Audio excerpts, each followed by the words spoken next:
Hello students. तो हम अपना the fundamental unit of life lesson कर रहे थे। इस लेसन में हमने ये देख लिया कि एक सेल क्या होता है। हमने जाना कि सारे लिविंग ऑर्गेनिज्म सेल से मिलकर बने होते हैं। हम सेल के कंटेंट्स के बारे में डिस्कस कर रहे थे कि एक सेल में आखिरकार होता क्या क्या है। तो इसमें हमने सबसे पहले देखा कि सेल के जो आउटर मोस्ट कवरिंग होती है उसे हम सेल मेम्ब्रेन या फिर प्लाज्मा मेम्ब्रेन के नाम से जानते हैं। सेल मेम्ब्रेन, प्लाज्मा मेम्ब्रेन के बारे में हम ऑलरेडी डिटेल में डिस्कस कर चुके हैं। आज का हमारा टॉपिक होगा सेल वॉल। अब हम सेल वॉल के बारे में पढ़ेंगे। अब ये सेल वॉल क्या होता है? याद है मैंने आपको कहा था कि हर सेल की outermost layer cell membrane होती है। कहा था ना कि हर सेल में, whether it is a plant cell, whether it is a animal cell, हर सेल के बाहर की जो लेयर होती है उसे हम सेल मेम्ब्रेन या फिर प्लाज्मा मेम्ब्रेन कहते हैं। तो प्लांट सेल में क्या होता है कि सेल मेम्ब्रेन तो प्रेजेंट होती है, लेकिन सेल मेम्ब्रेन के साथ साथ एक और मेम्ब्रेन प्रेजेंट होती है। इस मेम्ब्रेन का नाम है सेल वॉल। तो प्लांट सेल की एक खासियत है कि सेल मेम्ब्रेन के अलावा प्लांट सेल में एक और मेम्ब्रेन की कवरिंग होती है और इस मेम्ब्रेन को क्या बोलते हैं हम? Cell wall. तो प्लांट सेल और एनिमल सेल में ये मेजर डिफरेंस है कि प्लांट सेल में सेल वॉल प्रेजेंट होती है बट एनिमल सेल में सेल वॉल नहीं प्रेजेंट होती। ये सेल वॉल बेसिकली सेल्यूलोज से मिलकर बनी होती है। सेल्यूलोज एक बहुत कॉम्प्लेक्स सब्सटेंस है और ये सेल्यूलोज इस सेल को, मतलब प्लांट सेल्स को, स्ट्रक्चरल स्ट्रेंथ प्रोवाइड करता है। तो बेसिकली सेल वॉल हमारे सेल को स्ट्रक्चरल स्ट्रेंथ प्रोवाइड करती है। ठीक है। सेल मेम्ब्रेन लिविंग होती है, लेकिन ये सेल वॉल डेड होती है। याद रखना इस चीज को। एक मार्क में एक क्वेश्चन पूछ लिया जाता है कि among cell membrane and cell wall which one is dead and which one is living.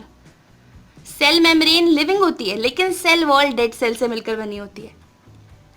Cell membrane semi permeable होती है, लेकिन सेल वॉल फ्रीली परमिएबल होती है।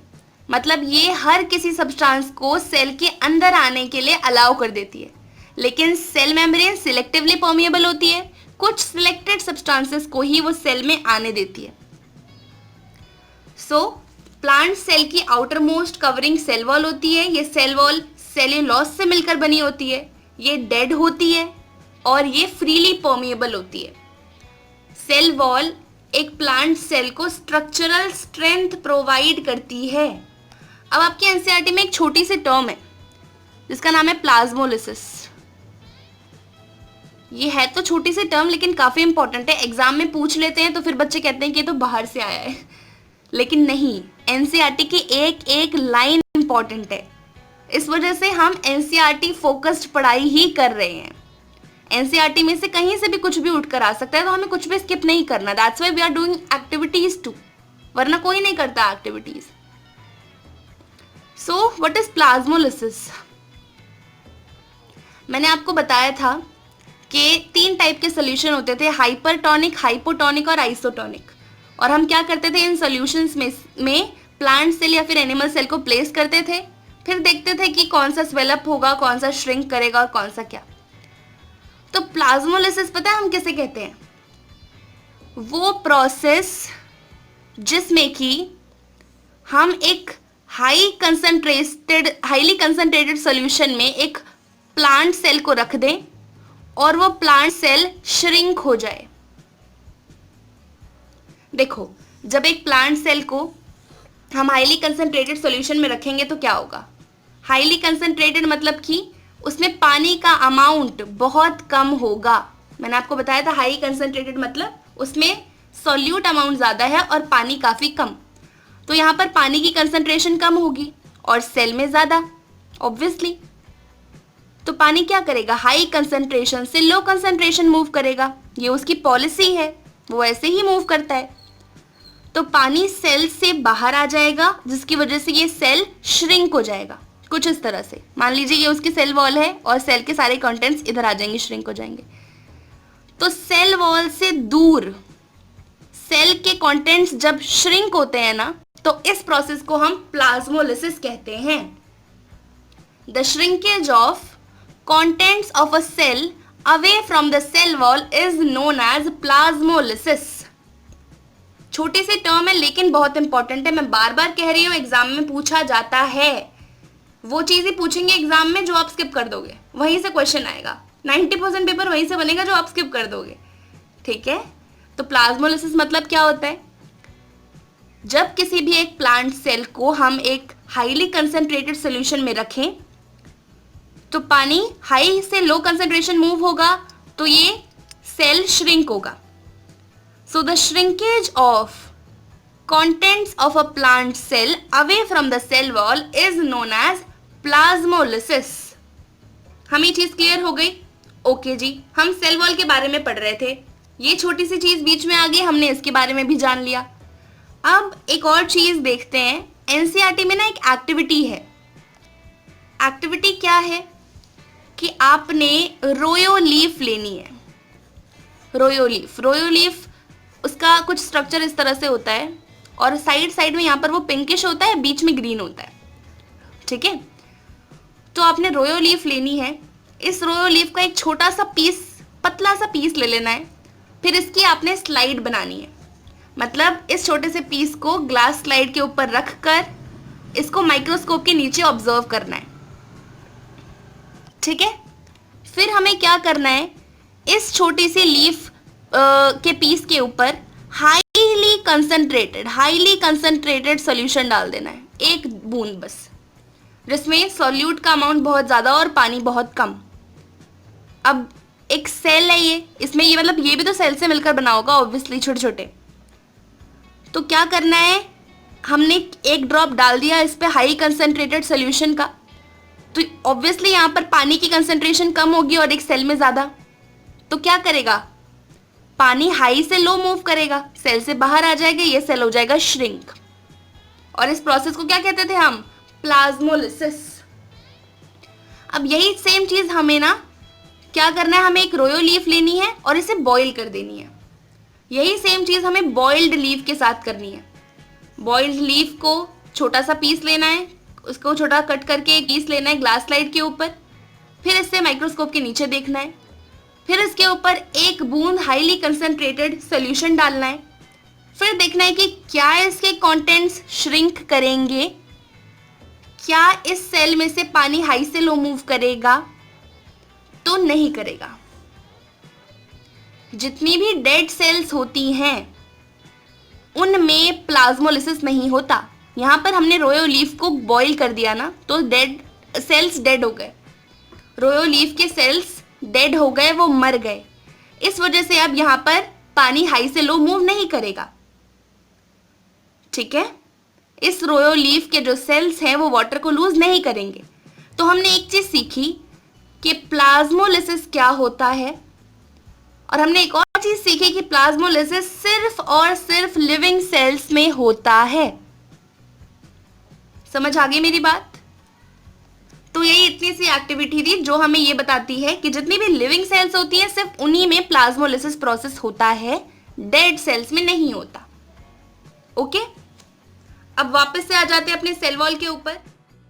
सो cell wall was the outer most covering of plant cell, right. Cell wall cellulose से मिलकर बनी थी, structural strength provide कर रही थी। पता है आपको, इस सेल वॉल की वजह से ही प्लांट सेल बर्स्ट नहीं होते। ये सेल वॉल ही प्लांट सेल को बहुत ज़्यादा स्ट्रेंथ प्रोवाइड करती है। अगर हम एक प्लांट सेल और एक एनिमल सेल के कंपैरिजन में देखें ना, तो ये प्लांट सेल में ज़्यादा स्ट्रक्चरल स्ट्रेंथ होती है। अगर हम इन दोनों को एक बहुत ज़्यादा हाईली डाइल्यूटेड सॉल्यूशन में रख दें, मतलब जिसमें बहुत ज़्यादा पानी हो और बहुत कम सॉल्यूट, तो ऑब्वियसली हाई से लो पानी मूव करेगा और सारा पानी सेल के अंदर चले जाएगा, राइट, दोनों सेल्स में जाएगा।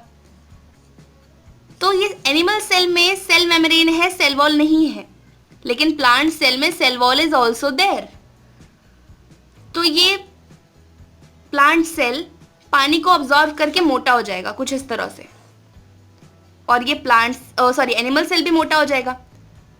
लेकिन सबसे ज्यादा पानी ये प्लांट सेल अब्सॉर्ब कर पाएगा।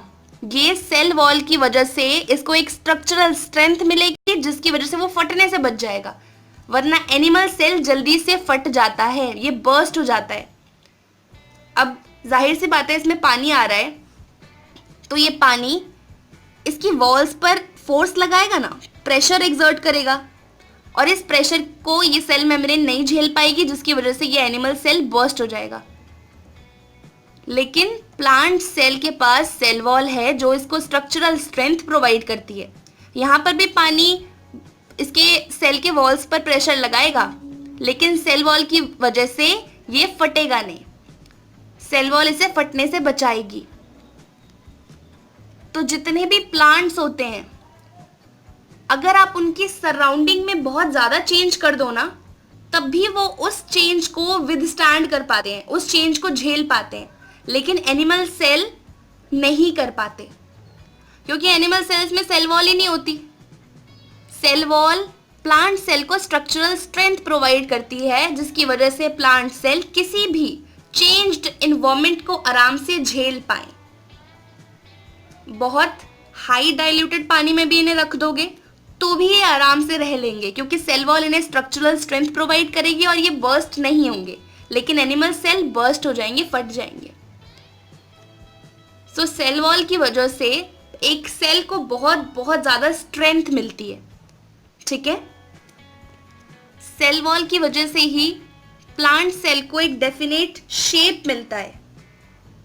सेल वॉल की वजह से ही प्लांट सेल अपने सराउंडिंग में जो भी हाई चेंज होंगे ना, उनको विदस्टैंड कर पाएंगे, उनके अगेंस्ट खड़े रह पाएंगे without bursting. Cell wall plant cell को पैथोजेंस, माइक्रोब्स, इन सब चीजों से बचाती है। सेल वॉल प्लांट सेल को स्ट्रक्चरल स्ट्रेंथ भी प्रोवाइड करती है। तो एक प्लांट के लाइफ में, मतलब एक प्लांट सेल में सेल वॉल की बहुत ज्यादा इंपॉर्टेंस है, ठीक है।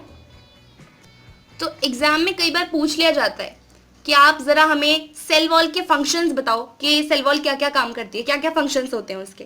तो क्या लिखेंगे आप? Cell wall provides structural strength to plant cells. It also permits the plant cell to withstand very dilute surrounding without bursting, है ना।